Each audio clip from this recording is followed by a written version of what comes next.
ओम अज्ञानतिमिरान्धस्य ज्ञानञ्जनशलाकया चक्षुरुन्मिलितं येन तस्मै श्रीगुरुवे नमः। श्रीचैतन्यमनोभीष्टं स्थापितं येन भूतले स्वयं रूपकदा मह्यं ददाति स्वपदान्तिकं। वन्देऽहं श्रीगुरुं श्रीयुतपदकमलं श्रीगुरून् वैष्णवाचं श्रीरूपं साग्रजातं सागण रघुनाथान्वितं तं सजीवं साद्वैतं सावधूतं परिजनसहितं कृष्ण चैतन्य देवं श्री राधा कृष्ण पादान सागण ललिता श्री विशाखान्विताश्च नारायणं नमस्कृत्यं नरं चैव नरोत्तमं देवीं सरस्वतीं व्यासं ततो जयमुदीरये सुनतां स्वकथा कृष्णा पुण्ये श्रवणकीर्तनं हृदयन्तस्तु विभद्राणि विधुनोति सुरसतां नष्टप्रायेषु भद्रेषु नित्यं भागवत सेवया भगवती उत्तम श्लोके भक्तिर्भवति नैष्टिकी तदा रजस्तमो भावः काम लोभादय चेत निरावृद्धं स्थितसत्त्वे प्रसिद्धति एवं प्रसन्नमनसो भगवद्भक्ति योगता भगवत तत्व विज्ञान मुक्त संगस्य जायते विद्यन्ते हृदय ग्रंथि छिद्यन्ते सर्वसंशयं क्षीयन्ते चास्य कर्माणि दृष्ट्वा एवात्मनीश्वरे मुखं करोति वाचालं पंगुं लंघयते गिरिं यत्कृपातमहं वन्दे परमानन्दमाधवं प्रह्लाद नारद पराशर पुंडरीकं व्यासम् अम्बरीश सुखसौनक स्मृतालुभ्यां रुक्मांग अर्जुन वसिष्ठं विभीषणादीनं पुण्यानि नामानि परं भागवत स्मरामि। हे कृष्ण करुणा सिंधु दीनबंधु जगत्पते गोपेश गोपिकाकांत राधाकांत नमस्तुते तप्त कांचन गौरांगे श्री राधे वृंदावनेश्वरी वृषभानुसुते देवी प्रणमामि हरिप्रिये वाञ्छाकल्पतरुभ्यश्च कृपा सिन्धुभ्यो च पतितानां पावनेभ्यो वैष्णवेभ्यो नमो नमः। जय श्री कृष्ण चैतन्य प्रभु नित्यानंद श्री अद्वैत गदाधर श्रीवासादि श्री गौर भक्तवृंद हरे कृष्ण कृष्ण कृष्ण हरे हरे हरे राम राम राम हरे हरे। तो इसमें आज हम लोग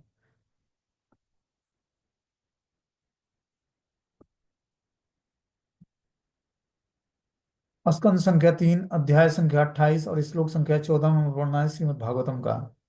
बोलते हैं लसत पंकज किंजलकम लसत पंकज किंजलकम पीत कोशीय वासन वाससम श्री वत्स वक्षसम भ्राजम कौस्तुभम मुक्त कंध कंधरम। उनकी कटी पीले पद्म केसर के सदृश से चमकदार वस्त्र से आवृत थी। उनके वक्षस्थल पर श्रीवत्स का चिन्ह था। उनके गले में चमचमाती कौस्तुभ मणि की माला लटक रही थी। ये भगवान के सुंदर स्वरूप का वर्णन इसमें बताया जा रहा है कि पहले श्लोक में बताया था कि इससे पहले कि प्राणायाम विधि के अभ्यास से मनुष्य को अपने शारीरिक दोषों को समूल नष्ट कर सकता है और अपने मन को एकाग्र करने से वह सारे पाप कर्मों से मुक्त हो सकता है। इस तरह से इंद्रियों को वश में करने से मनुष्य भौतिक संसर्ग से अपने को मुक्त कर सकता है और भगवान का ध्यान करने से वह भौतिक आसक्तियों के तीनों गुणों से मुक्त हो सकता है। ठीक है ना। तो ये तीन गुणों से मुक्ति होने का एक रास्ता बताया। अब आगे बता रहे हैं कि जब इस योगाभ्यास में मन पूर्णतया शुद्ध हो जाता है तब मनुष्य को चाहिए कि अध खुले आंखों से नाक के अग्रभाग में ध्यान को केंद्रित करे और भगवान के स्वरूप को देखे। भगवान का मुख उन्मूल उन उत्फुल्ल कमल के समान, लाल लाल आंखें कमल के कोष के समान, उनका श्यामल शरीर नील कमल की पंखुड़ियों के समान। वे अपने तीनों हाथों में शंख चक्र गदा तथा पद्म धारण करते हैं। और अब आगे अगले श्लोक में बता रहे हैं कि जो है उनके कटी पीले पद्म केसर के सदृश चमकदार वस्त्र से आवृत थे। उनके वक्ष स्थल पर श्रीवत्स का चिन्ह था। उनके गले में चमचमाती कौस्तुभ मणि की माला लटक रही थी। ये भगवान का सुंदर स्वरूप का हमें ध्यान करना होता है।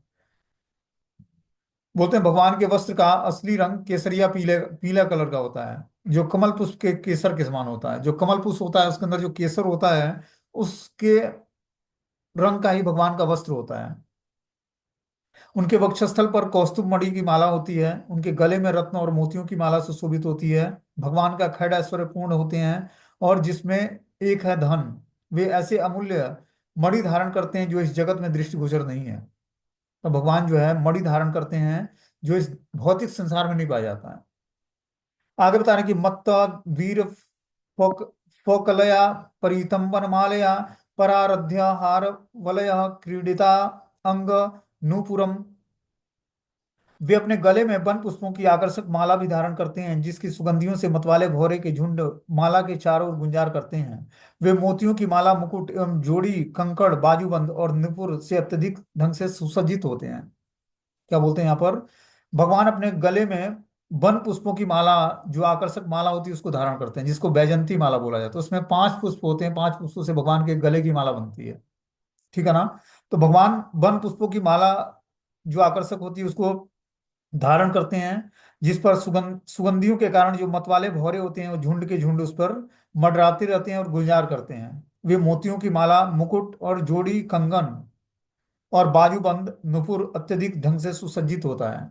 इस तरह से भगवान ये सारे आभूषण धारण करते हैं, माला, मुकुट, जोड़ी कंकड़, बाजूबंद, नुपुर, ये सब भगवान के अंगों में सुशोभित होते हैं। इस वर्णन से लगता है कि भगवान की फूलों की माला ताजी है। वास्तव में वैकुंठ में सर्वत्र ताजगी ही ताजगी रहती है। यहाँ पर वृक्षों में तोड़े गए फूल भी ताजे बने रहते हैं, क्योंकि वैकुंठ की प्रत्येक वस्तु अपनी मौलिकता बनाए रखता है। हम देखते हैं कि यहाँ पर जो हम भौतिक संसार में कोई पुष्प तोड़ लें तो कुछ देर बाद ही वो उसका क्या होगा, कुमला जाएगा, मुरझा जाएगा वो, ठीक है ना, बासी हो जाएगा। लेकिन वैकुंठ में ऐसा नहीं, वैकुंठ में जो है सर्वत्र ताजगी और ताजगी बनी रहती है। पुष्प अगर जो निकाले गए पौधों से, वो भी बहुत ही फ्रेश रहते हैं वहां पर, कुमलाते नहीं, मतलब वो सूखते नहीं है फूल। क्योंकि वैकुंठ की प्रत्येक वस्तु अपनी मौलिकता बनाए रखता है। वैकुंठ में मौलिकता मतलब उस पदार्थ जो भी वस्तु है भगवान की सेवा में यूज करना है, तो वो कभी खराब नहीं होता, बासी नहीं होता है, हमेशा फ्रेश रहता है, वो मुरझाती नहीं है। इन वृक्षों से तोड़े गए फूलों से बनाई गई माला मुरझाती नहीं, क्योंकि वृक्ष तथा फूल दोनों ही दिव्य होते हैं। जब फूल को वृक्ष से तोड़ लिया जाता है तो वह जैसा का तैसा बना रहता है, अपनी सुगंधि नहीं खोता। जो वैकुंठ के पुष्प हैं वो अपनी सुगंधि नहीं खोते हैं और मुरझाते नहीं हैं। भौरे पुष्पों के प्रति समान रूप से आकर्षित होते हैं, चाहे वे माला में हो या वृक्ष में लगे हों। दिव्यता की विशिष्टता यह है कि हर वस्तु शाश्वत और अक्षय होती है। जो दिव्य धाम है वैकुंठ लोक, वहां पर हर वस्तु जो है शाश्वत है, मतलब क्षीण होने वाली नहीं है, और अक्षय, उसका कभी क्षय नहीं होने वाला है। शाश्वत मतलब परमानेंट है, टिकाऊ है। यहाँ पर कोई भी वस्तु हम भगवान की सेवा में यूज करते हैं, जैसे मान लो कि भोजन करते हैं, तो 3 घंटे बाद वो बासी हो जाता है। पुष्प तोड़ के रखते हैं तो मुश्किल से 12 घंटे मैक्सिमम चलेगा, उसके बाद वो भी 12 घंटे बाद वो भी जो है मुरझाने की स्थिति में आ जाएगा। वही बता रहे हैं, किसी वस्तु से कोई वस्तु निकालने पर कोई भी वस्तु बनी रहता है, अथवा जैसा कि लोग कहते हैं कि वैकुंठ में से एक घटाने पर एक ही बचता है, और एक में एक जोड़ने पर एक मिलता है। ताजे फूलों के चारों ओर भौजे भौरे गुंजार करते हैं और भगवान उनकी मधुर ध्वनि का आनंद लेते हैं। भगवान के कंकण, हार, मुकुट, निपुर सभी अमूल्य रत्नों से जड़ित होते हैं। चूंकि रत्न तथा मोती दिव्य हैं, अतः उनका मूल्य नहीं आंका जा सकता है। भगवान जो भी रत्न और मुकुट या हार या कंकड़ धारण करते हैं, वो बहुत ही बहुमूल्य रत्नों से बना होता है। बोलते हैं, कांजी गुणो लसत क्षोणिम हृदयाम भोज विष्णुतम दर्श दर्शनीयतम शांतम मनोनयनम वर्धनम। उनकी कमर और कुल्हे पर करधनी पड़ी होती है, वे भक्तों के हृदय कमल पर खड़े हुए हैं। उनकी कमर और कुल्हे में करधनी पड़ी होती है, वे भक्तों के हृदय कमल पर खड़े हुए हैं। वे देखने में अत्यंत मोहक हैं। उनका शांत स्वरूप देखने वाले भक्तों के नेत्रों और आत्माओं को आनंदित करने वाला है। तो जो भगवान होते हैं जिनका हमें ध्यान करना है, तो उनके कमर और कुल्हे पर करधनी पड़ी होती है। भगवान अपने कमर पर और कुल्लों पर करधनी पहनते हैं। और जब भक्तों के हृदय कमल पर खड़े हुए हैं, वे देखने में अत्यंत मोहक लगते हैं। वो भक्तों के हृदय में जो भगवान होते हैं वो कमल पर खड़े होते हैं। जो भक्त लोग जिसका ध्यान करते हैं, जो भगवान पद्मनाभ हैं, मतलब जो कमल पर खड़े होते हैं, उनका भक्त लोग ध्यान करते हैं, वे देखने में अत्यंत मोहक होते हैं। उनका शांत स्वरूप देखने वाले भक्तों के नेत्रों को तथा आत्माओं को आनंदित करने वाला होता है। भगवान क्या होते हैं? शांताकारम भुजगशयनम, शांत आकार होता है भगवान का। पद्मनाभम सुरेशम, विश्वाधारम गगन सदृशम मे वर्णम सुमांगम, लक्ष्मीकांतम कमलनयनम योग विद्यानगम वंदे विष्णु भवभयनम सर्वलोकैकनाथम। तो क्या है? शांताकारम भुजग सेनम, उनका आकार क्या है? शांत है। भुजग सेनम, वो सर्पों की सैया पर लेटे होते हैं। पद्मनाभम, भगवान पद्मनाभ है, पद्म की लोटस पर खड़े होते हैं वो। सुरेशम, ये सारे देवताओं के ईश्वर हैं। लक्ष्मीकांतम, क्या है? लक्ष्मी के पति हैं। कमल नयनम, भगवान का नेत्र जो है कमल के समान है। पद्मनाभम सुरेशम लक्ष्मीकांतम कमल नयनम योग विद्या नगम्यम, सारे योग विद्याओं में निपुण है भगवान। सारी योग विद्या उन्हीं से प्रकट होती है। वंदे विष्णु भवभयरम सर्वलोक एकनाथम, वही वंदे विष्णु जो भगवान है, वही सर्वलोक में एक ही नाथ है, त्रिलोकीनाथ। ठीक है ना? तो इस तरह से भगवान का जो स्वरूप है शांताकारम, बोलते हैं उनका शांत स्वरूप देखने वाले भक्तों के नेत्रों और आत्माओं को आनंदित करने वाला होता है। भगवान का जो शांत स्वरूप होता है वो भक्तों के नेत्रों और आत्माओं को आनंद प्रदान करता है। बोलते हैं इसी श्लोक में प्रत्युत्तम दर्शनीयतम शब्द का अर्थ है भगवान इतने सुंदर होते हैं कि भक्त योगी उनके अतिरिक्त और कुछ नहीं देखना चाहता। भगवान के दर्शन से सुंदर वस्तुओं के देखने की चाहत पूरी हो जाती है। भौतिक जगत में हम सुंदरता को देखते अघाते नहीं। भौतिक कलमश के कारण संसार में हम जितनी उत्कटता का अनुभव करते हैं वह तुष्ट नहीं हो पाती, किंतु जब देखने सुनने स्पर्श करने आदि इंद्रियों को हम अपनी इच्छाओं के अनुसार भगवान को तुष्ट करने के लिए लगाते हैं तो वे सर्वोच्च पूर्णता को प्राप्त करती है। हम देखते हैं कि भौतिक संसार में अगर जो किसी व्यक्ति का आकर्षण है अपोजिट सेक्स के प्रति या किसी वस्तु के प्रति, तो देखने की लालसा उसके हमेशा हृदय में जगी रहती है। वो चाहता है कि मैं इस सुंदरता को हमेशा देखता रहूं, वो अघाता नहीं देखते हुए। वही बता रहे हैं कि दर्शनीयम शब्द का अर्थ है कि भगवान इतने सुंदर है कि भक्त योगी उनके अतिरिक्त और कुछ नहीं देखना चाहता। भगवान के दर्शन से सुंदर वस्तुओं को देखने की चाह पूरी हो जाती है। और जब नित्य प्रति भगवान के श्री विग्रहों का दर्शन करते हैं, अब मान लो श्री विग्रहों का दर्शन अवेलेबल नहीं है तो क्या करें? तो जो ग्रीटिंग्स भेजा जाता है कि भगवान ने आज कौन से वस्त्र पहने हैं, कौन से माला धारण किए हैं, कौन से निपुर पहने हैं, कौन से कुंडल धारण किए हैं, कौन से फूलों की माला पहने हैं, उस ग्रीटिंग्स को हम जूम करके देख सकते हैं, उनको प्रणाम कर सकते हैं। वही फल मिलेगा जो हमें डिटीज का दर्शन करने और प्रणाम करने का फल मिलता है। ठीक है ना? तो हमें जब ग्रीटिंग्स जाते हैं तो हमें दर्शन करना चाहिए, उनको प्रणाम करना चाहिए कि ओहो भाग्य, वृंदावन के दर्शन आ गए अपने पास फोन में। हमें उनको जूम करें, उनको दर्शन करें कि आज भगवान ने कौन से ड्रेस पहने हैं। भगवान के दर्शन करने मात्र से सारी जो हमारी भौतिक चीजों को भोगने की इच्छा है, देखने की इच्छा है, वो धीरे धीरे नष्ट हो जाएगी। जब हम इस अपने नेत्रों का उपयोग भगवान की सुंदरता को देखने में करेंगे तो धीरे धीरे भौतिक संसार का जो सुंदरता है, आकर्षण है अपोजिट सेक्स के प्रति या अन्य वस्तुओं के प्रति, वो धीरे धीरे समाप्त होगी। हमारी नेत्रों में दिव्यता आएगी। इसी वही बता रहे हैं कि यहाँ पर इस सुंदरता को देखते नहीं आता। भौतिक कलमश के कारण संसार में हम जितनी उत्कटता का अनुभव करते हैं वह तुष्ट नहीं हो पाती है, किंतु जब देखने सुनने स्पर्श करने आदि इंद्रियों को अपनी इच्छानुसार भगवान को तुष्ट करने के लिए लगाते हैं तो वो सर्वोच्च पूर्णता को प्राप्त होता है। हमारी जो ज्ञानेंद्रियां हैं, आंख, नाक, कान, जिह्वा और त्वचा, एक पांच ज्ञानेंद्रियां हमें इस भौतिक संसार में फंसाती हैं अपने सब्जेक्ट को। हम इन इनके द्वारा द्वारा जो सब्जेक्ट है उससे कुछ हम आकर्षित होते हैं। जैसे नेत्र का सब्जेक्ट है दृश्य देखना, नाक का सब्जेक्ट है घ्राण इंद्रियों से हम सूंघते हैं। ठीक है ना? जीवा का सब्जेक्ट है उच्चारण करना और प्रसाद को चखना। कान का क्या है सब्जेक्ट? सुनना। और त्वचा का है सॉफ्ट चीजों को छूना। तो जो भी हमारी ज्ञानेंद्रियां हैं, इसको जब हम भगवान की दिव्य सेवा में लगाते हैं तब इसको उसके अंदर सर्वोच्च पूर्णता प्राप्त होती है उस इंद्रियों को। बोलते हैं यद्यपि भगवान अपने शाश्वत रूप से भक्त के हृदय में इतने सुंदर तथा मोहक लगने वाले होते हैं, किंतु वह रूप निर्विशेषवादियों को जो उनके निराकार रूप का चिंतन करना चाहते हैं आकृष्ट नहीं कर पाता। तो जो निर्विशेषवादी है, भगवान के निराकार ब्रह्म की उपासना करता है, उसको ये भगवान का शाश्वत जो स्वरूप है, जो हृदय को भाने वाला है, मोहक लगने वाला है, वो स्वरूप भगवान निर्विशेषवादियों को आकर्षित नहीं करता है, क्योंकि वो निराकार ब्रह्म का चिंतन करते हैं कि भगवान का कोई आकार नहीं है, भगवान एक ज्योति मात्र है। उस ज्योति का ध्यान करता है जिसको ब्रह्म ज्योति बोलते हैं। वास्तविक योगी अपने अर्ध खुले नेत्रों से किसी शून्य या निराकार में स्थित न करके भगवान के स्वरूप पर स्थिर करता है मन को। तो वास्तविक जो योगी होता है वो अपने स्वरूप, अपने को अर्ध खुले नेत्रों से अपनी चेतना को भगवान के स्वरूप पर स्थिर करता है और इस तरह से भगवान का दर्शन करता है। बोलते हैं अपि च दर्शनम शाश्वत सर्वलोका नमस्कृतम संतम वयसी कैश्वर्यम भृत्या अनुग्रह कातरम। भगवान शाश्वत रूप से अत्यंत सुंदर हैं और प्रत्येक लोक के समस्त वासियों द्वारा पूजित हैं। वो चिर युवा रहते हैं और अपने भक्तों को आशीष देने के लिए उत्सुक रहते हैं। भगवान का एक ही कार्य है, सबको मंगल का आशीर्वाद देना, सारे जीवों को। क्या बोलते हैं कि भगवान शाश्वत रूप से अत्यंत सुंदर है। ऐसा नहीं कि उनकी सुंदरता आज है कल समाप्त हो जाएगी। हम देखते हैं भौतिक संसार में व्यक्ति कुछ दिनों तक सुंदर लगता है, फिर चेहरे पे झुर्रियां आ जाती हैं, आंखें धस जाती हैं, बाल पकना शुरू हो जाता है। ठीक है ना? क्योंकि भौतिक शरीर में चेंजेज होते हैं, लेकिन भगवान ऐसे नहीं है। भगवान का जो स्वरूप है अत्यंत सुंदर है और शाश्वत है।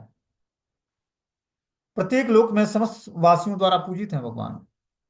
ऐसा नहीं कि बस पृथ्वी के लोग ही उनकी पूजा करते हैं, समस्त लोकवासी उनकी पूजा करते हैं। जितने भी ब्रह्मांड में जीवात्मा है सब भगवान को पूजते हैं। वे चिर युवा रहते हैं, उनको कभी मृत्यु और बुढ़ापा नहीं होता है। वो हमेशा नव यौवनम च, चिर यौवन अवस्था में रहते हैं, और अपने भक्तों को आशीष देने के लिए उत्सुक रहते हैं। हमेशा अपने भक्तों को क्या करते हैं, आशीष देते हैं, आशीर्वाद देते हैं। बोलते हैं सर्वलोक नमस्कृतम का अर्थ है कि वो प्रत्येक लोक के प्रत्येक प्राणी द्वारा पूज्य हैं। भगवान हर लोग, जितने भी लोग हम देखते हैं धरती के ऊपर या धरती के नीचे, सब जो है भगवान की पूजा करते हैं। इस भौतिक जगत में तथा साथ ही वैकुंठ में असंख्य लोक हैं। इन लोकों में हर एक में असंख्य वासी हैं जो भगवान की पूजा करते हैं। शाश्वतम शब्द महत्वपूर्ण है। ऐसा नहीं है कि वे भक्तों को तो सुंदर लगते हैं किंतु अंततः निराकार हैं। शाश्वत का अर्थ है सदैव विद्यमान रहने वाला। यह सौंदर्य क्षणिक नहीं है, यह चिर अस्थायी है। वे चिर युवा अवस्था में रहते हैं। ब्रह्म संहिता में भी कहा गया कि अद्वैतम अच्युतम अनादि अनंत रूपम आद्यम पुराण पुरुषम नव यौवनम च। भगवान क्या है? अद्वैतम अच्युतम अनादि अनंत रूपम है, और आद्यम पुराण पुरुषम नव यौवनम च। बहुत ही पुरातन पुरुष है लेकिन हमेशा नव यौवन अवस्था में रहते हैं। भगवान की उम्र क्या होती है? 15 साल 6 महीने कुछ दिनों की होती है।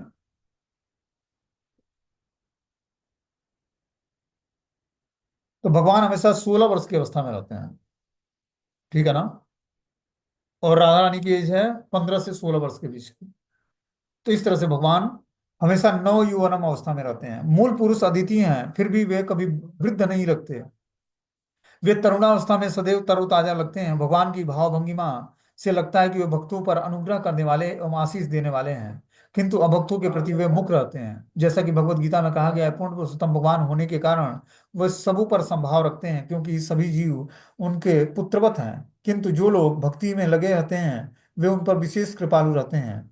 इसी भाव की यहाँ पर पुष्टि की गई है। और जब हम भगवान की भक्ति में लगे रहेंगे तो भगवान हम पर विशेष कृपा करेंगे, विशेष कृपालु होंगे। ठीक है ना? बोलते हैं अब अभक्तों के लिए भगवान मुख बने रहते हैं, लेकिन जो भगवान के भक्त हैं उन पर विशेष अनुग्रह करते हैं और उनको आशीष प्रदान करते हैं भगवान। भगवान की भाव भंगिमा से लगता है कि वो सदैव अनुग्रह करने और आशीष देने में लगे हुए हैं। जो भगवान जिस पोर्स में खड़े होते हैं, जिस पोर्शन में, तो उसमें भगवान की जो मुद्रा होती है वो आशीष आशीर्वाद देने की होती है। ठीक है ना?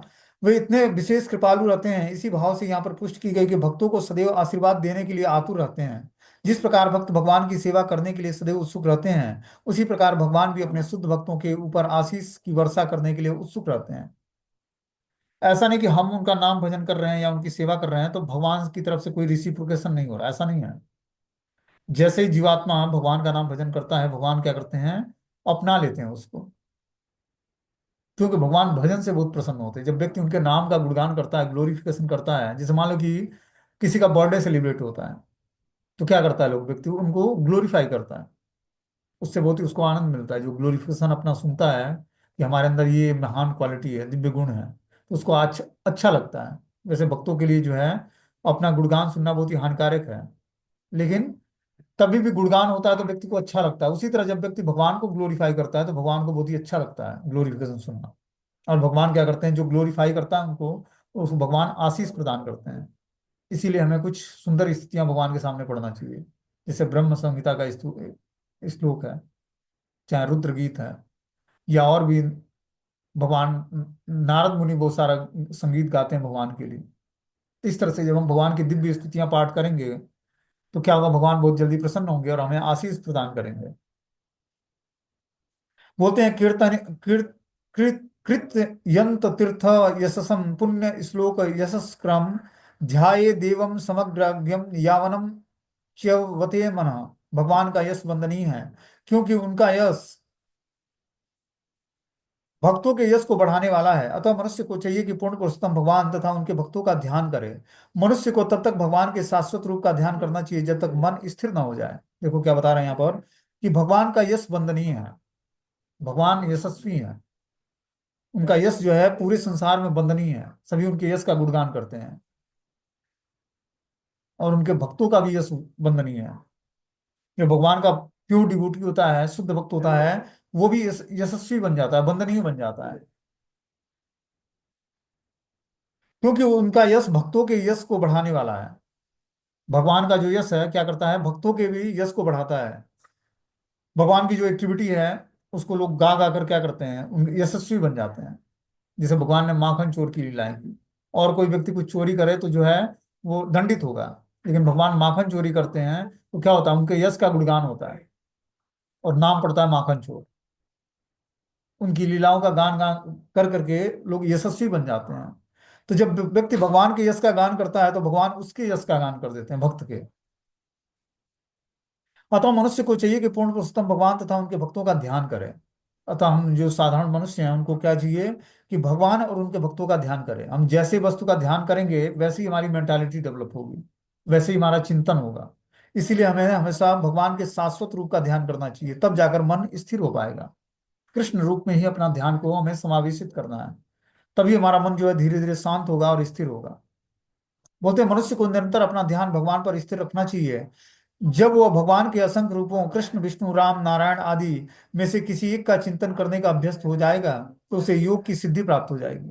भगवान के अनेकों रूप हैं, लेकिन अगर जो कोई व्यक्ति भगवान के कृष्ण विष्णु राम या नारायण आदि रूपों से आकर्षित होता है और उन्हीं का चिंतन करता है, अभ्यस्त हो जाता है उसमें, तो धीरे धीरे भक्ति योग की परम सिद्धि प्राप्त हो जाएगी।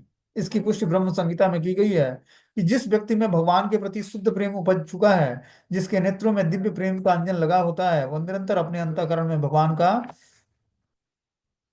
दर्शन कर पाता है। क्या बोलते हैं, प्रेमांजन छुरित भक्ति विलोचनेन संतम सदे हृदय से विलोकयंती यम श्याम सुंदरम अचिंत गुण स्वरूपम गोविंद आदि पुरुषम तम हम भजामि। जिसके नेत्रों में प्रेमांजन छुरित भक्ति विलोचनेन संतम सदा हृदय से विलोकयंती, जिसके नेत्रों में भगवान के प्रेम रूपी अंजन का अंजन लगा हुआ है, वही भगवान के सुंदर स्वरूप का दर्शन कर सकता है। संतम सदैव हृदयों से विलोकयन्ति, ये भगवान संतों के हृदय में भक्तों के हृदय में निवास करते हैं।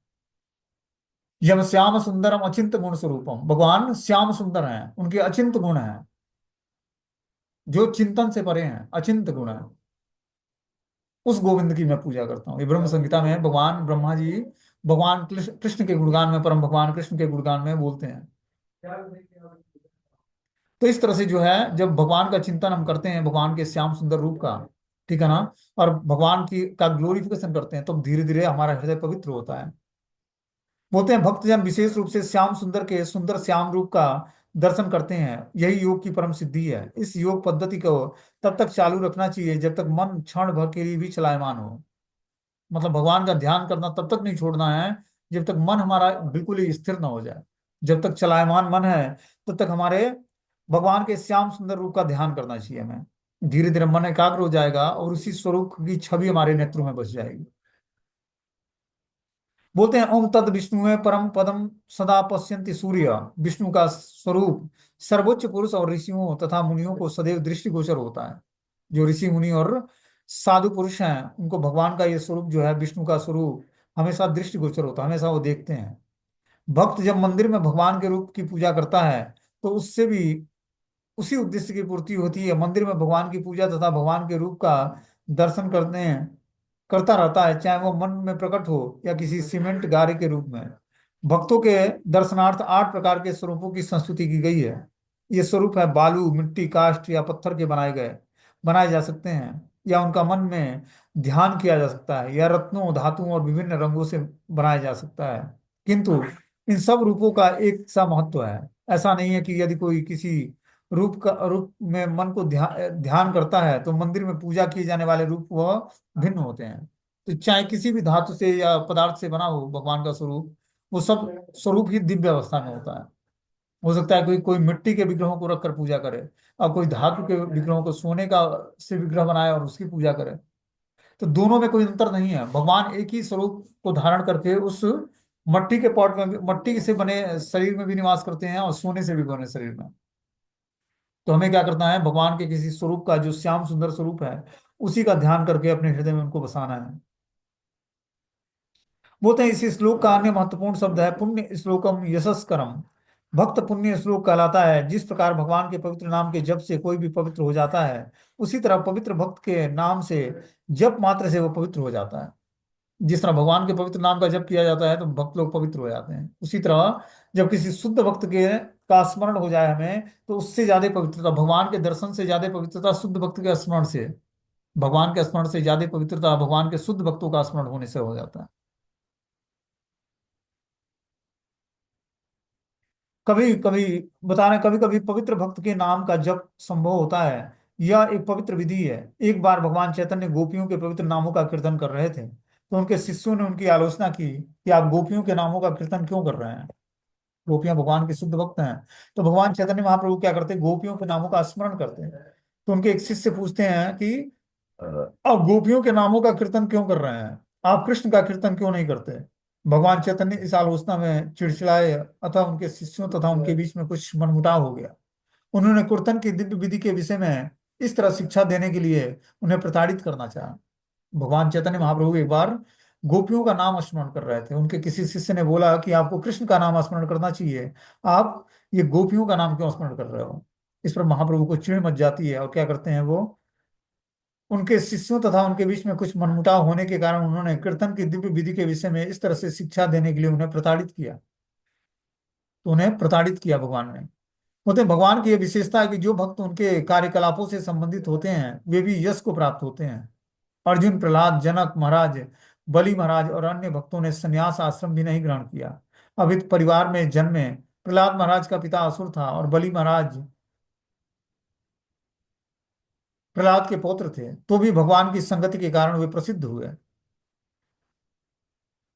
जो कोई भी भगवान के शाश्वत साहचर्य में रहता है वह भगवान के साथ यश का भागी होता है। निष्कर्ष यह निकलता है कि सिद्ध योगी को सदैव भगवान के स्वरूप का दर्शन करते रहना चाहिए। जब तक मन इस प्रकार स्थिर नहीं हो जाता तब तक उसे योग का अभ्यास करते रहना चाहिए। क्या बोलते हैं यहाँ पर कि भगवान की यह विशेषता है कि जो भक्त उनके कार्यकलापों से संबंधित होते हैं वे भी यश को प्राप्त होते हैं। और जब भगवान के कार्यकलापों का गुणगान करेंगे तो हम भी धीरे धीरे यशस्वी हो जाएंगे। जैसे अर्जुन, प्रहलाद महाराज, जनक महाराज, बलि महाराज और अन्य भक्तों ने संन्यास आश्रम स्वीकार नहीं किया, लेकिन वो गृहस्थ में रहते रहते राज ऋषि थे। उनमें से कुछ यथा प्रहलाद महाराज तथा बलि महाराज आसुरी परिवारों में जन्मे थे। प्रहलाद महाराज का पिता असुर था और बलि महाराज प्रहलाद के पौत्र थे, तो भी भगवान की संगति के कारण वे प्रसिद्ध हुए। जो भागी होते हैं, निष्कर्ष यह निकलता है कि सिद्ध योगी को सदैव भगवान के स्वरूप का दर्शन करते रहना चाहिए। जब तक मन इस प्रकार स्थिर नहीं हो जाता है तब तक उसे योग का अभ्यास करते रहना चाहिए। तो बता रहे हैं कि जो सिद्ध योगी है उसको सदैव भगवान के स्वरूप का दर्शन करते रहना चाहिए। जब तक मन इस प्रकार स्थिर ना हो जाए कि उसे योग का अभ्यास करते रहना चाहिए, जब तक मन स्थिर ना हो जाए। इस तरह से बता रहे हैं कि जो है, आगे बता रहे हैं, स्थितम व्रजंत मासीनम शय्यानम वा गुहाशयम प्रेक्षणी एहितम ध्याये क्षुद्वम भावेन चेतसाम। इस प्रकार भक्ति में सदैव तल्लीन रहकर योगी अपने अंतर में भगवान को खड़े रहते हुए देखता है, चलते लेटते या बैठे हुए देखता है, क्योंकि परमेश्वर की लीलाएं सुंदर तथा आकर्षक होती हैं। तो इस तरह से जो है बता रहे हैं कि इस प्रकार भक्ति में सदैव लीन रहने वाला योगी अपने अंतर में भगवान को खड़े रहते देखता है, चलते फिरते लेटते बैठते हुए देखता है, क्योंकि परमेश्वर की लीलाएं सुंदर तथा आकर्षक होती हैं। इस तरह भक्त की जब स्थिति ऊंची हो जाती है तो अपने हृदय में भगवान को धारण करता है और सदैव उन्हीं के विचारों में लीन हो जाता है। इस तरह चलते लौटते बैठते जो कुछ भी वो परमेश्वर की लीला और सुंदरता तथा आकर्षक होती हैं उसका वो ग्लोरिफिकेशन करता है। बोलते हैं, अपने मन से भगवान के स्वरूप का ध्यान करने की क्रिया तथा भगवान के यश तथा लीलाओं के कीर्तन की क्रिया एक समान है। अंतर केवल इतना ही है कि भगवान की लीलाओं को सुनने और मन को स्थिर करना,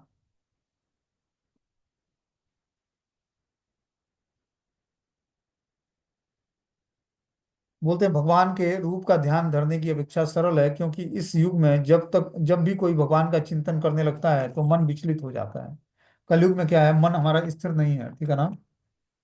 तो इस समय हमें क्या करना पड़ेगा, भगवान के स्वरूप का ध्यान करने के लिए हमें श्री विग्रहों का दर्शन करना पड़ेगा। वो हमें आसानी से जो है दर्शन में मतलब हम श्री विग्रहों का दर्शन आसानी से कर सकते हैं मंदिरों के अंदर। बोलते हैं नाना प्रकार की उद्विग्नताओं में मन के भीतर भगवान को देख पाने की विधि गति अवरोधक होती है। और जब हम ध्यान करने बैठेंगे भगवान का, तो ध्यान में कोई और विषय वस्तु आएगी, भगवान नहीं आएंगे। बोलते हैं किंतु जब भगवान की दिव्य लीलाओं की प्रशंसा करते हुए शब्दोच्चारण किया जाता है तो हमने सुनने के लिए बाध्य हो जाते हैं। यह श्रवण की क्रिया मन में प्रवेश करती है और योग का अभ्यास स्वतः संपन्न होता है। उदाहरण यदि भगवान द्वारा गौचारण के लिए अपनी गौवें तथा मित्रों के साथ चरागाह जाने का वर्णन भागवतम के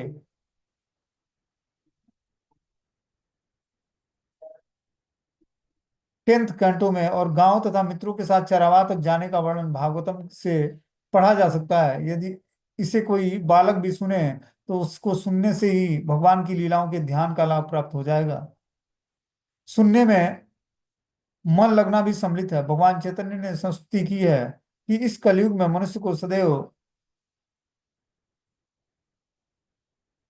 भगवत गीता का कीर्तन और श्रवण करना चाहिए। वे यह भी कहते हैं कि महात्माओं को चाहिए कि भगवान की महिमा के कीर्तन में लगे रहें, जिससे अन्य लोग सुगम सुनकर वैसा ही लाभ करें। योग की भी भगवान की दिव्य लीलाओं का, चाहे वे खड़े हों, चलते हों, लेटे हों या ध्यान करते हों, सब जो है दिव्य स्तर पर भगवान की लीलाएं संपन्न होती हैं। उसी स्वरूप का हमें ध्यान करना है। बोलते हैं तस्मिन् लब्धस्य पदम चित्तम सर्वा वयो वै स्थितम विलक्षे कत्र संयुज्या दंगे भवतो मनि मुनि। भगवान का नित्य स्वरूप में अपना मन स्थिर करके समस्त योगियों को चाहिए कि वो भगवान के समस्त अंगों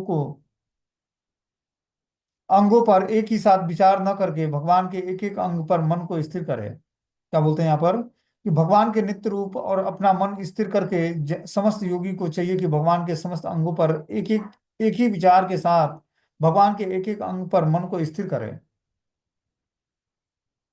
तो इस तरह से हमें क्या करना चाहिए, भगवान के स्वरूप पर मन को स्थिर करेंगे तो धीरे धीरे जो है मन पवित्र हो जाएगा।